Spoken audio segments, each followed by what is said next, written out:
Hello there, you absolute legends. Emma McElhinney here with Piss Off Perimenopause and the musings of a bullshit queenager. I am here to ruin your misconceptions about perimenopause, fat loss, and kick midlife in the face. So if you think your 40s are a drag, think again. Because every week I am going to be stripping down the myths about perimenopause. I'm serving you raw, unfiltered truths about your health and smashing misconceptions about fat loss. And a whole lot more.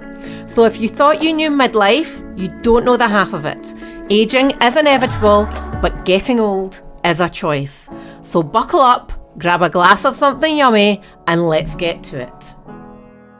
Hello, and welcome to the next episode of Piss Off Perimenopause.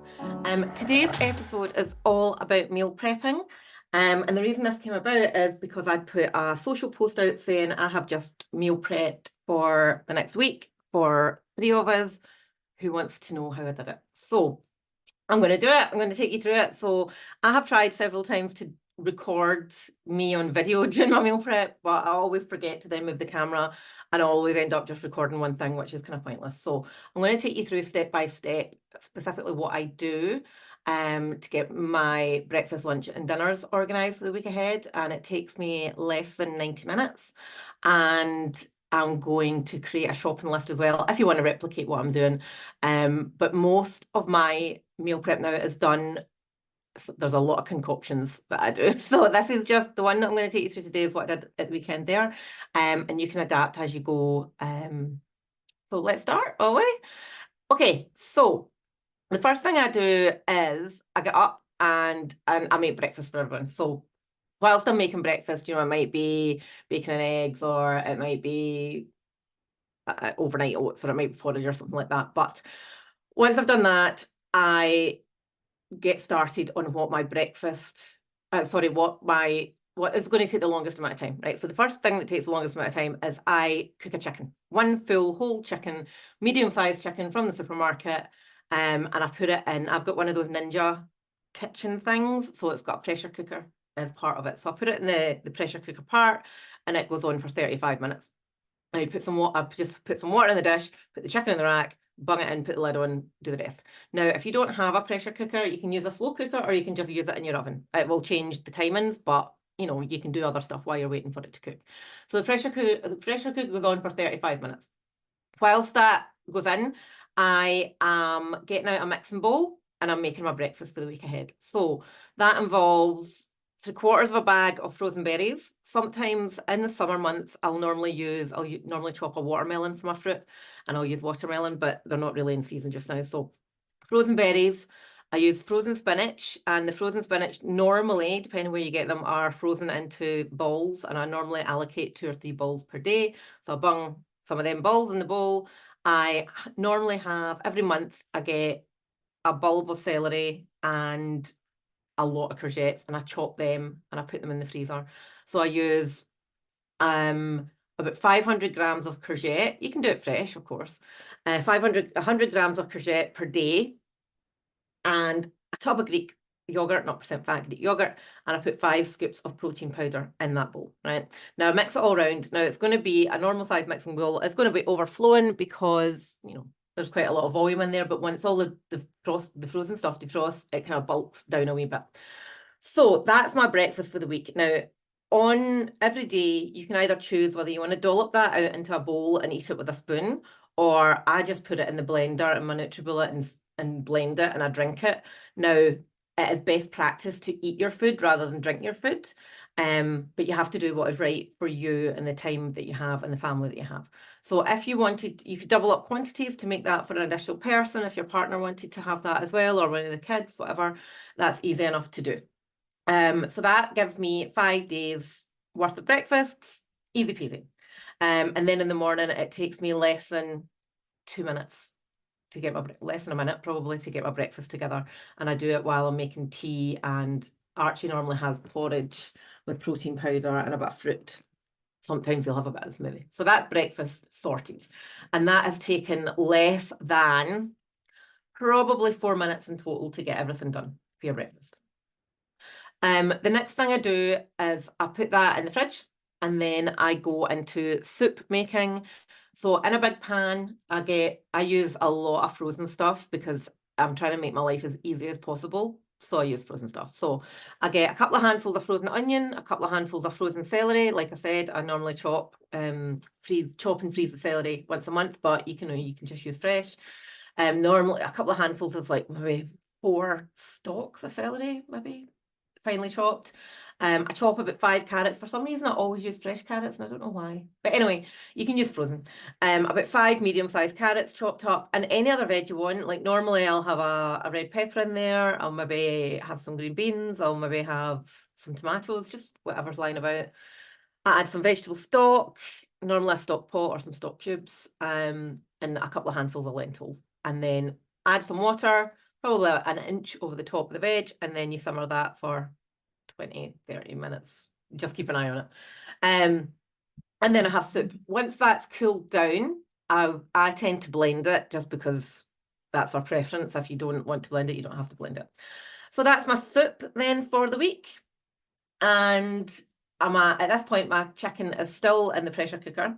So the next thing I do is I'm using some mince, right? So you want a big frying pan for this to begin with. So in your frying pan, you're going to empty, this is normally about 500 grams of lean mince. You can use pork mince, you can turkey mince, you can use whatever mince you want. Like if you don't want to use mince, don't use mince, but this is what I do. So I get a big tub of mince, a couple of handfuls of frozen onion, normally 2 chopped red peppers and some garlic, and I saute that off until the mince is slightly brown. And then what I do is I separate that mix into 2. So one half of the mix goes into a bowl just now, and the other half stays in the top, stays in the pan. The one that stays in the pan, I'm adding in a can of kidney beans or mixed beans, and I'm added in some grated carrot as well. You can add any other veg really. Mushrooms might be a good addition here as well. And then I soften those vegetables off, and then I add some Mexican seasoning. So it's normally, you know, the Coleman seasons or the Schwartz season, something like that, chili con carne or fajita, or you can just get Mexican seasoning and cook that to the instructions. You might need to add some canned tomatoes or some passata or some tomato puree. Saute that off, add your seasoning. There you go. There you've got some Mexican style mincy stuff. You can serve that with we normally would have it with a wrap because my child is obsessed with burritos, so I just pretend it's burritos. And we sometimes will make up some sour cream. Well, it's not really, but I use Greek yogurt and I mix some garlic powder in there. And that's, you know, like a sour cream dip that you can dollop on the top. If you want to go fancy, you can make your own salsa, or you could just buy salsa out the tub in the supermarket because that tends to be really quite low calorie anyway. So that's one meal. And then with the other half of the mince, so you would give your pan a wee wipe, and then you dump the other half of that onion and mince and red pepper mix into the pan. And I add in some peas, some mushrooms, and some sweet corn, soften them up, and then I just went a little bit cuckoo with the concoction. So for this mix, I call it savoury mince, and I've never made the same thing twice, but this week I added some honey, soy sauce, Worcestershire sauce, and some teriyaki sauce, and I just mixed it all and simmered it for a wee bit and served that with I use microwave rice. So I don't cook the rice at the time. I wait to the actual day that I'm eating the meal. So that is 2 meals done in one pretty easily. So my 2 mince dishes are popped to the side to cool down. By this time, my pressure cooker's finished. So then you air fry, you change your lids on the Ninja kitchen thing. I air fry the chicken to make it all crispy skin, which I don't eat anyway. But you just sprinkle some salt and pepper on the top of that and then put it in for me, it's 13 minutes that I do with the air fry to crisp it up a wee bit so it doesn't look as peely-wally. So that's the chicken sorted. Now the chicken, when it's cooled, for those of you that aren't meat eaters or fans, you might want to close your ears at this bit. Once the chicken is cooled, I pick it off the bone and I have a big bowl of then chicken. You know, you've got your mixed meats. The dog gets the skin and the skanky bits. And then every day for my lunch, I get a bowl. I put some chicken breast in it, normally about 80 grams of chicken. or 80 to 100 grams of chicken if you want, and then put soup over the top, bung it in the microwave. There I've got a protein-filled meal with normally about 2 portions of fruit and veg for my lunch every single day. And it makes life so much easier, honestly. The trick with nutrition is make it as easy as possible. Make it so easy that you cannot fail. If you're working your arse off in your business or your career, one of the biggest curses we have is decision fatigue. We're making decisions all day. We're putting out fires in our business. We're trying to get more sales. We're marketing. We're wearing all the hats. We're having to deal with our accountant. We're having to deal with clients, all the things. So the last thing you want at lunchtime is to go, I've got nothing to eat there, so I'm just going to eat 2 rounds of toast and peanut butter, right? Because you're not making sound choices. You're not making food choices that are going to help you thrive throughout the afternoon. You're going to feel pretty shit if you're just having toast or a cheese sandwich or just a baked potato and salad. Like that's just going to make you feel sluggish.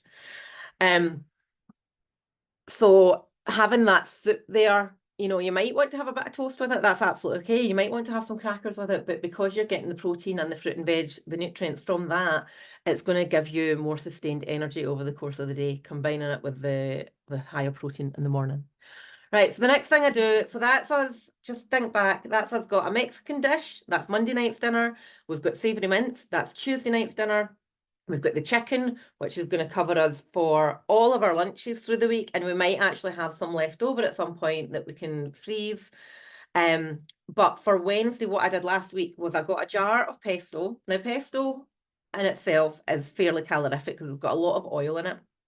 But how I make that a little bit better, inverted commas, is I will take the jar of pesto, I will put it in the NutriBullet, and I'll get some broccoli and or some spinach and a little bit of extra garlic, and I'll blitz it. So I'm adding more vegetables to that. So I'll blitz that, and then what I'll do is I'll mix that with some of the cooked chicken, and there you go, you've got pesto chicken. I would serve that with some extra veg. You might want to serve it with a little bit of pasta. Remember, you cannot eat all you want pasta. Please remember this. Pasta has a lot of calories in it, and please don't eat all you can eat pasta. That was the reason. Actually, if I think back, that was the actual reason I do what I do, because I went on that well-known diet plan that said you can eat all you want pasta and rice and potatoes, and I gained 7 pounds in a week because if somebody tells me you can eat all you want, I'm going to eat all I want. And when they say, but you won't want to, I will. So anyway, let's get back to the food prep. So there you go. You've got your third meal. So that was our Wednesday meal, is the chicken pesto. Thursday, I'm not prepping anything for Thursday, but what I'm having is omelettes. Now, very often my omelettes just turned into scrambled egg, but omelette adding, making sure that I've got additional mushrooms to go in there. And if you want to be super organized, you can chop your mushrooms at this point so they're ready to throw in the pan on your Thursday evening. I normally have some bacon with mine as well, but you don't have to. And I would normally throw in some frozen onion as well with my omelette. So that's Thursday night dinner. And then on Friday, it would be Friday, we all want to have a little bit of we don't want a really healthy dinner. So we'll maybe have homemade chips and burgers. I probably would, if I was having homemade chips with my burger, I wouldn't have a bun. But if I wasn't having a chip, wasn't having chips, I would have a bun. And that's about just, making your choices and going, right, okay, if I have the bun and I have the chips, that's quite a lot of carbs for me. And when I pick my burgers, sometimes I'll make my own. This week I didn't. They were just ones that I picked up, and I tend to get the skinny ones that have a little bit less fat. But it really depends on what's going on at the time. So, and I would have that with either some salad.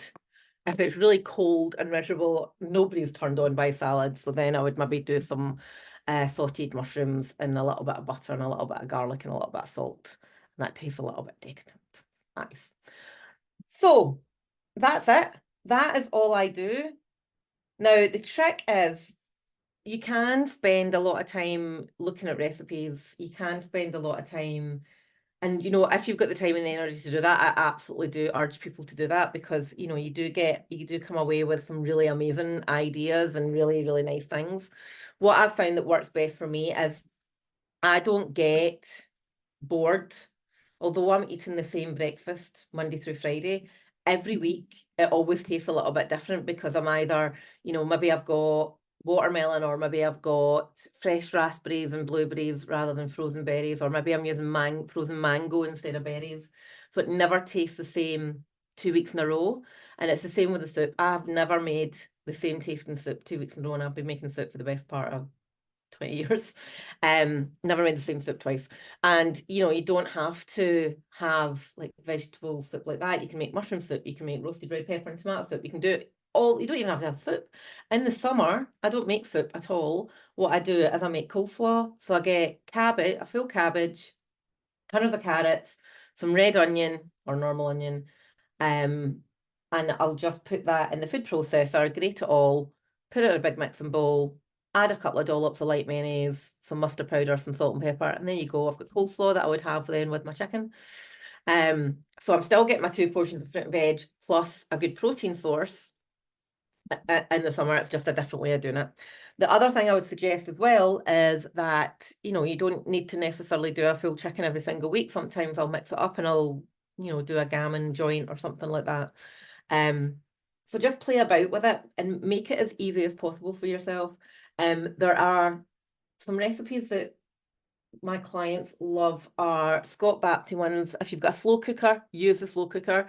I do love using my slow cooker, but because I tend to do the full chicken, by the time I've done the chicken, I can't use the slow cooker and the pressure cooker at the same time. By the time I've done the chicken, everything else is done. Something like, oh, well, I don't really need to use it. But sometimes I will do like a curry or something in the slow cooker. Sometimes like once the chicken is done, I'll put some stuff in for the curry, and that'll be the Sunday night evening meal. So I hope that's helped today. What I'm going to do as well is create a shopping list and just a little table of what my meal prep looks like for you to download and have a look at for yourself. But remember the principles: better, not best. Make it easy.